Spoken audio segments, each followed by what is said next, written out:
This is We Have a Problem podcast. I'm Charles Hall, and next to me is my wife, Diamond Hall. Babe, truly an honor. Love you. Grateful for you. I'm having fun. This is a Absolutely. blast.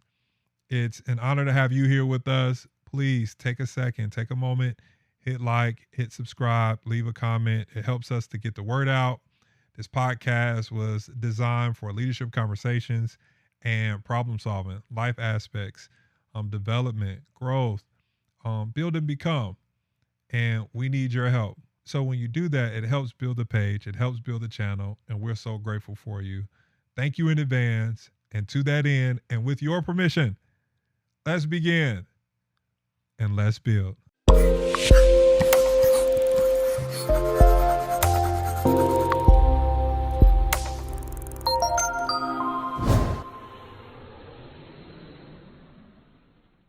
Babe, today I would like to talk about processing pain without projecting.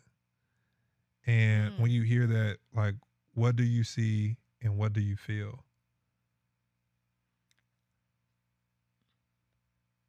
It's twofold. It's the unfair and unsafe feeling of when someone is projecting on you whatever their pain and experience is, and you're on the receiving end and you're trying to protect yourself. And then the other side is when I'm experiencing something, how do I not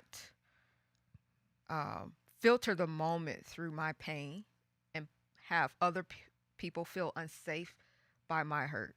So if I'm personally not processing pain appropriately, people can become a target Absolutely. based on what I've experienced. Is that what you're sharing? Yeah, you see everything through the lens of your experience or your pain, and you can't filter what's really real and what's happening outside of. So how, as a leader, how does that make your team unsafe? So you said unfair and unsafe. Give me an unsafe scenario. Ooh, this is a good one. I think the one that comes to mind is if you have a leader who does not trust people because of past experience of them being done wrong or having bad relationships. They're micromanaging. They're sometimes aggressive, not trusting that you can carry out your idea or see the project through. They don't give you that leeway to make decisions. It depends on what's going on in their life. And you feel their frustration and it's tension. It's tension in their tone, in their delivery. And you're like, where's this coming from? I'm not sure what I did or why are they upset at me? And it's really not you that they're upset at. It's just what they're going through. And that makes you feel unsafe because you don't know how to communicate or show up without them lashing out at you. Babe, this is really good. And what I've learned that assertiveness instead of aggression can get you farther and further. Further is figurative. Farther is like physical or literal. And the terminology, it's how do you prepare yourself when it happens? So if you're experiencing this and you're not exuding it, you got to move with wisdom. Like I've learned that composure and being calculated, it takes you farther. It really does. It really does carry more weight. And again, I'm from Chicago. Absolutely. Certain words are seen as or taken a certain way in the city of Chicago. So like I have the city in me and the church in me at the same time. That's good. But I truly have learned that I lose my power when I turn up my volume. The value is not in the volume. Like I don't have to turn up to get my point across. Wow. Like I'm not trying to win the argument. I'm trying to win you to a better version of yourself. And this is for your boss or your leader? This is for anyone. That's good. And that's really hard because the minute it comes at you, you're ready to fire back. And I'm not perfect at this. I'm truly not perfect. That's why I said I have the church and the city on the inside of me. Absolutely. You know, the Bible says, know those that labor among you. Like I'm learning attributes, I'm learning personality traits, I'm learning how to be skillful and adept and adroit in certain moments. I try not to condense my thinking to one method of responding. Mm. I don't need to always have a retort. I can create an understanding in that moment and empathize with how someone feels or how they're processing, but not take the brunt force of the pain that's being projected. So I'm trying to change the conversation or in a assertive way ask a question. So when you said that, this is what I heard. What did you mean? And then based on their response, I can ask a second question. I can be analytical. Like Mm-hmm. I'm left brain, right brain. I go creative, but a part of me is super analytical. But I'm learning more so that it's not about being right. It's like how can I make this right? Wow. Because two people can be right at the same time based on their upbringing, based on their ideas, their ideations, their way of thinking and how they have been successful in an area based on how they've done things, which can be right to them. I'm not trying to be right at times. I'm trying to make this right. Like, how can I be a better version of myself? Even if I'm wrong, you know Mm-hmm. this. I'll ask myself, Charles, what did you do wrong? What could what could you have shifted in the conversation? What could you have done differently? What could you have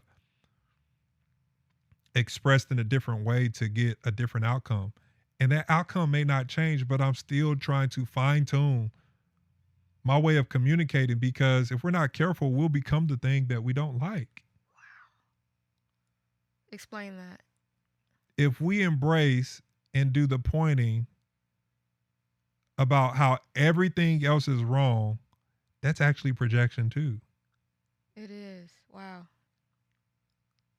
You did this to me.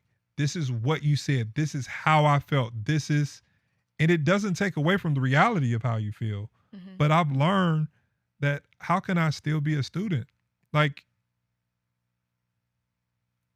a wet sponge can still pick up water. How can I be in tune in the moment to try to understand the nuance and navigating conversations to become a better communicator? So if I'm on the receiving end of it, Mm-hmm. how can I create a response if a retort is not needed? How can I ask questions to bring clarity instead of creating a cantankerous or an antagonistic environment? How can I be sharp to the point in my dialogue where I don't have to dismantle people by being unhinged or enraged? Wow. So if that's me on the receiving end of it, I've learned if it's projection, I don't necessarily have to call it projection and say you're projecting on me. I don't have to do it that way. I can start asking inquisitive questions.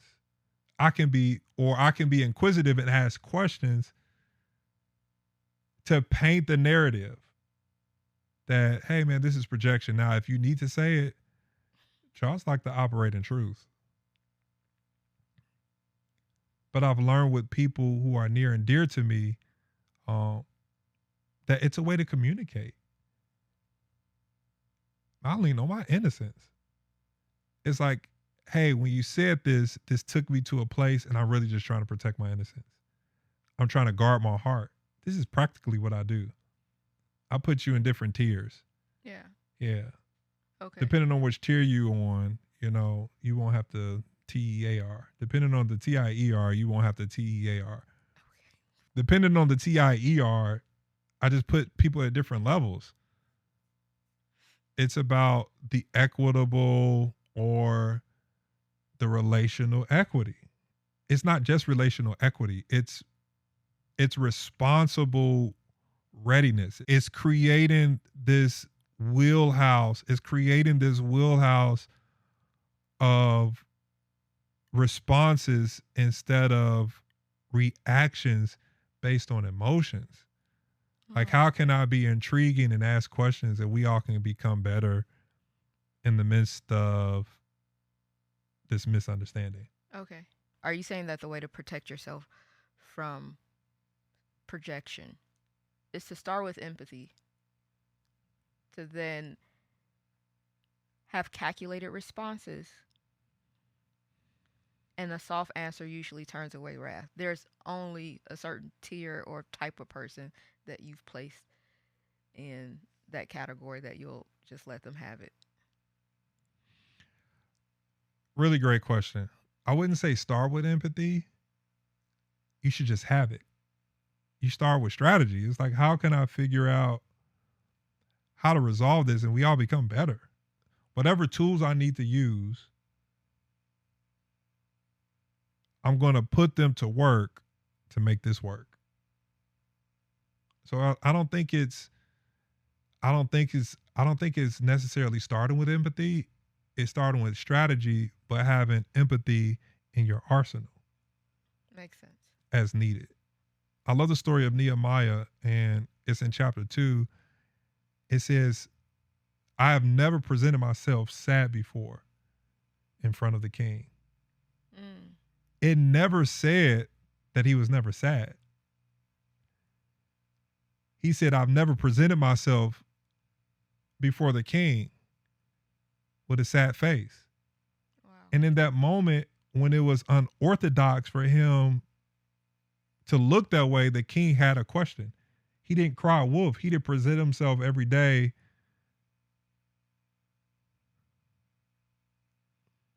So when it was unusual, and then the inquiry can come in. But if it's the usual, oh, just Nehemiah, he just doing this, the same old. Wow. It never said that he was never sad.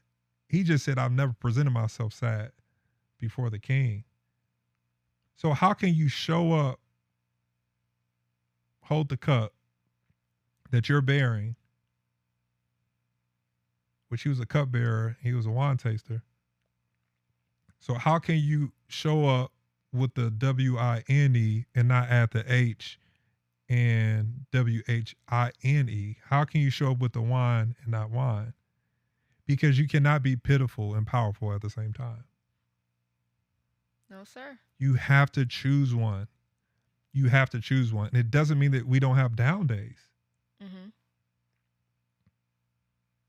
But how can I process what I'm going through and still present what I produce with a smile? He had access, but he gained more access and support from the king based on his demeanor.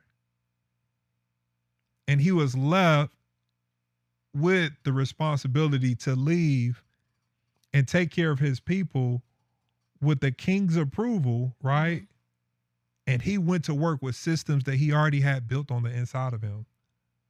Wow. Because he showed up every day and produced with a smile. Doesn't mean he didn't go through things. So as a leader, for me, not on the receiving end now, but actually on the executing and the exuding side of things, I have to be careful to present the wine, which is medicinal value, which is refreshing, the W-I-N-E, and not add the H and complain and add the wine, the W-H-I-N-E. I remember it was a season in my life and I had a lot of questions for heaven. I had a lot of questions for God. I had a lot of questions on why this, and I had a lot of questions on why that. And I felt like there was some empathy from heaven. It's like, I hear you, but where's your catalog? I said, whoa. What do you mean? He said, I hear your complaints. And in the book of Isaiah, it actually says, bring me your complaints. He said, I'm not against your complaints, but your catalog should outweigh your complaints.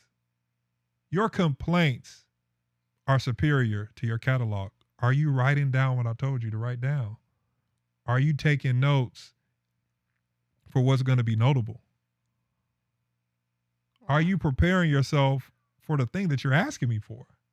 If I gave it to you today, will you be able to function, operate, and flow in it? Wow. I hear your complaints, but how's that catalog looking? Not against them, but even in that, I am careful and I try to be calculated on, as I process, do I return this to others who have not asked for this and project on them? How do I deal with what I'm dealing with in a private and a professional setting and not turn my pain and make people targets and make them feel uncomfortable and create an awkward environment based on what I'm working through? Processing pain without projecting, it's important. Absolutely. How can I go through stuff and not bring people along who can't handle the weight and the responsibility of what I'm walking with and walking through? I think it's unfair and unsafe on both ends. If I'm receiving it Totally. or if I'm dispensing it. Totally. Yeah. So it's a lot of self awareness, um, pausing, and like you said, in the moment. I love the Nehemiah story because he had more gifts and skills and skill sets and levels of leadership and execution if you read the story than just holding a cup. If you're presenting yourself not as a sad individual, Yeah. or filled with melancholy every day and the king is confused while you're sad on this one day, that means you're not bringing to him, I got systems built in me. I can do more. I can build. Yikes. Like, I can help you run this kingdom. Like, don't forget about me. But at the right time, in the appearance of him being sad. So it's actually nothing wrong with it, but you got one shot to be sad. Anything beyond that becomes the perpetual state of you being sad.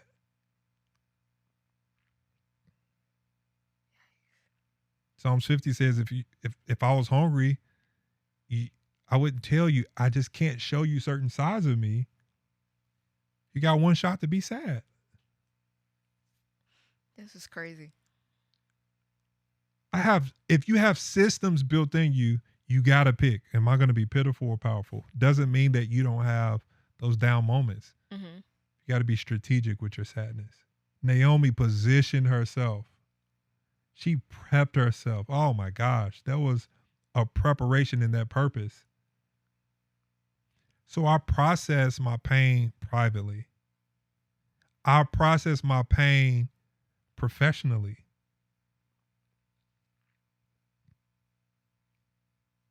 I don't take what I'm going through or what I'm dealing with to make others feel the same level of pain that I'm experiencing. It's not their job to carry it. Yeah.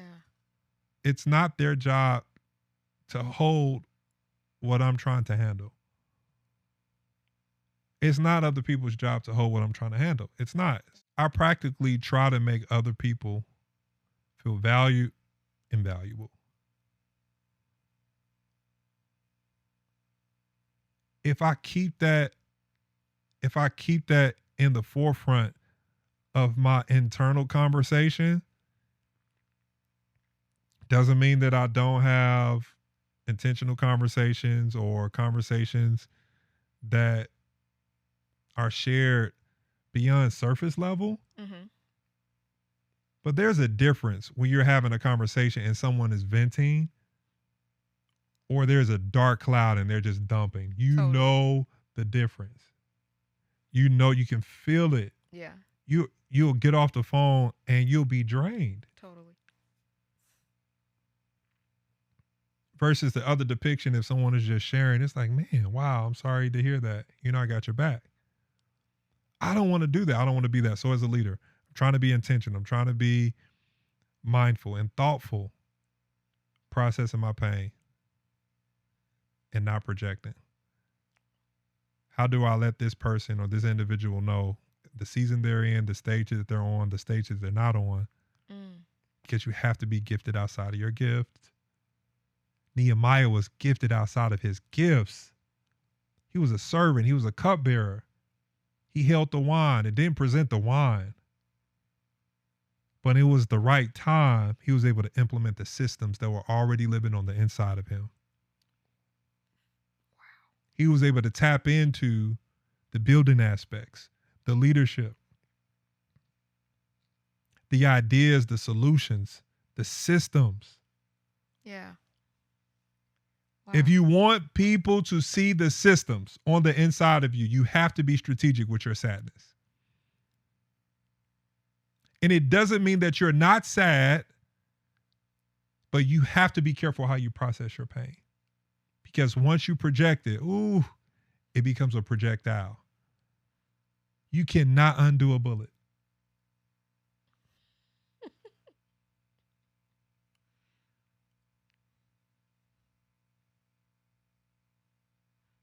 You can't undo once it you can undo a bullet. Wow. I'm blown away. This is crazy. I love what you said about keeping that as a barometer or a forethought so that you're not projecting. Um, is you want people to feel valued and valuable. And so as I'm processing my pain, if I can keep that at the forefront of my forethought when I'm dealing with someone, then I can make sure that the delivery is more pure and less toxic. That's really good. I see it in two phases. If it's in its diary phase, it needs to stay hidden. If it's in its dissertation phase, it can be revealed. So the diary is I'm working through this pain Mm-hmm. and I'm scribing it and I'm trying to work through my thoughts, and it's probably not healthy to reshare what I've written down in the private places of my heart and my life or with a professional. Yeah. The the dissertation phase is I know what I got from the diary phase. I now can read the lines, read through the lines, and I see the value from it. And I can extract the equity from this conversation that I've written down and I've shared in a healthy manner and not dump the iniquity and jolt people into a space that leaves them weighted while I'm waiting to be healed. It's diary and dissertation. It's two different aspects. And sometimes we go dissertation mode when it's still in diary phase, when it needs to be hidden in our journal. It needs to be hidden in our heart until the healing takes place. Because the dissertation is important too. Because we overcome by The blood of the Lamb, and the word of our testimony. so that testimony is important. This is crazy. This is crazy. I call it the storage wars. It needs to be stored. I'm just playing. Diary and dissertation. Yeah. And now I can, on the other side of me putting it aside, I can now share it with the hopes of helping people, not hurting them while I'm still hurting. I think this is next level. This is very mature leadership. I'm intentional. Am I perfect at this? Absolutely not. Yeah. But I'm intentional to have that self-awareness. Like if I'm sharing this with this person right now, is this actually helping them? Is this do I appreciate them, which means growing value? Am I adding value to their life by sharing this aspect, or is this still in diary phase and I'm just rehearsing this? Mm. The rehearsing of nursing. Like, am I rehearsing this to nurse this admittance? Yeah. Or I've admitted myself to this bedridden aspect or this hospital visit so that I can get people to come and check on me. And I can get people to come and check my vitals. And I can get people to come and ask me, how are you feeling? What is your pain level? 1 to 10, what is it? What does it feel like? Yeah. Versus hitting pause. Processing that pain privately, professionally, before it becomes public. Wow. This is good, deep, and all the above. This is Seriously. This is something that you usually talk through with your therapist, and the way you just laid that out was just so beautiful. Thank you, babe. I've had a great time, and thank you for tuning in. This has been We Have a Problem podcast. And if you could take a moment, hit like, hit subscribe, leave a comment. This really helps us to get the word out, to grow the page, to grow the podcast so that we can continue to help people. Thank you so much again. We're grateful, and we will See you on the next one.